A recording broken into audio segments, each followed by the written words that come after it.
Isang pinagpalang araw sa inyong lahat. Tayo po'y magninilay sa salita ng Diyos, ang pinagmumulan ng awa ng ating buhay, ang salitawa. Today, my dear brothers and sisters, we are celebrating the memorial of Saint Agnes, a virgin and martyr. Tampok sa ating ebanghelyo ngayon ang pagpapagaling ni Jesus sa isang lalaking may kapansanan sa mga kamay, a man with paralyzed hands or withered hands. And Jesus healed this man with paralyzed hands or withered hands on a Sabbath. And so there is a conflict here between the Pharisees and our Lord Jesus Christ. The Pharisees were closely watching our Lord Jesus Christ, monitoring our Lord Jesus Christ if he would heal on a Sabbath day. And if Jesus would heal the man with paralyzed hands or withered hands, then they could have something to accuse him.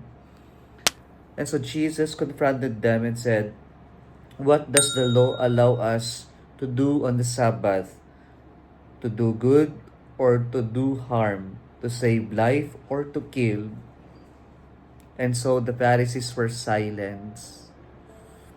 And Jesus, in sadness and anger, at their hardness of heart, instructed the man with withered hands to stretch out his hand.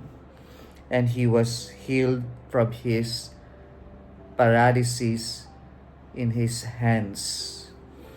Well, my dear brothers and sisters, there is so much suffering in the world because many of us do not know how to stretch out our hands to the sick, to the poor, to the needy, to those who are paralyzed. And sometimes it only takes us to stretch our hands to them so that we can help them, so that we can alleviate their suffering or their situation, or to make them feel they're better.